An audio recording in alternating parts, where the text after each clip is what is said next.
नमस्कार, मी संध्याच्या स्वयंपाकात तुमचं स्वागत आहे.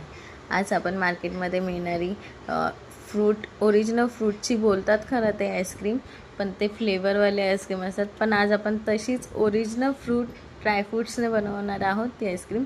तर मी एका साईडला 1 लिटर दूध तापायला ठेवलं आहे.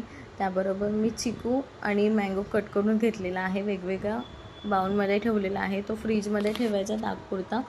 त्यानंतर मी दूध उकळल्यानंतर थोडंसं दूध साईडला घेतलं आहे, त्यामध्ये केसर भिजायला घातलं आहे. दूध अशा प्रकारे उकळून घ्यायचं आहे छानपैकी.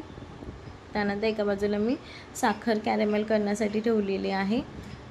साखर कॅरेमेल केल्यानंतर ती छान अशी क्रीमी टेस्ट येते. जर तुम्हाला अशीच टाकायचं अशी डायरेक्टली टाकू शकता, पण कॅरेमेल केल्यानंतर टेस्ट रिच वाटते आणि त्याचा फ्लेवरसुद्धा छान येतो.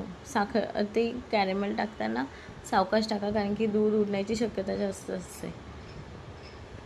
तर अशा प्रकारे आपल्याला सगळं मिक्सर छान असं घट्ट करून घ्यायचं आहे. जर तुम्ही हा व्हिडिओ यूट्यूबवर बघत असाल तर प्लीज सबस्क्राईब करा. जर आवडली असल्यास व्हिडिओ लाईक, कमेंट, शेअर देखील करा. आणि जर फेसबुक, इंस्टाग्रामवर बघत असाल तर प्लीज चॅनलला फॉलो करा आणि आवडली असल्यास लाईक, कमेंट, शेअर करा. तर अशा प्रकारे दूध आटवायचं आहे. तुम्ही बघू शकता माझं दूध अर्ध्याहून कमी झालेलं आहे. अशा प्रकारे दूध आटून घ्यायचं आहे. दूध आटल्यानंतर छान असं थंड होऊन द्यायचं आहे. त्याला रूम टेम्परेचरवर थंड होऊन द्यायचं आहे छान असं. त्यानंतर मी थंड झाल्यानंतर आपण जे पण इन्ग्रेडियंट्स घेतले होते, जसं मी केसर पिस्ताची पहिला आईस्क्रीम बनवली, ते वाटून आपण दुधासोबत वाटून घ्यायचं आहे. अशा प्रकारे सगळे ड्रायफ्रूट्स मी वाटून घेतलेले आहे. पहिला फ्लेवर मी केसर पिस्ता बनवला आहे, सेकंड चिकू बनवला आहे, त्यानंतर थर्ड मँगो आणि त्यानंतर स्ट्रॉबेरी आणि थोडंसं मिक्सर राहिलं होतं म्हणून मी ते नॉर्मल असंच ठेवलेलं आहे. अशा प्रकारे आपल्याला वाटून घ्यायचं आहे. बघू शकता तुम्ही किती क्रीमी टेक्स्चर आलेलं आहे. मँगो तर अप्रतिम झाली होती आईस्क्रीम.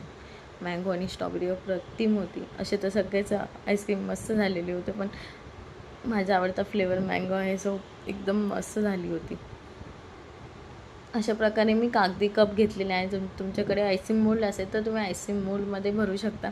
मी कागदी कपमध्ये घेतलेला आहे. अशा प्रकारे ओव्हरनाईट फ्रीजरमध्ये ठेवलेलं होतं आणि मी अशा प्रकारे कट करून सर्व करत आहे. खायला एकदम टेस्टी, क्रीमी आणि ओरिजिनल फ्रूटचा फ्लेवरसुद्धा येत होता. तुम्ही नक्की ट्राय करा आणि मला कमेंटमध्ये सांगा. धन्यवाद.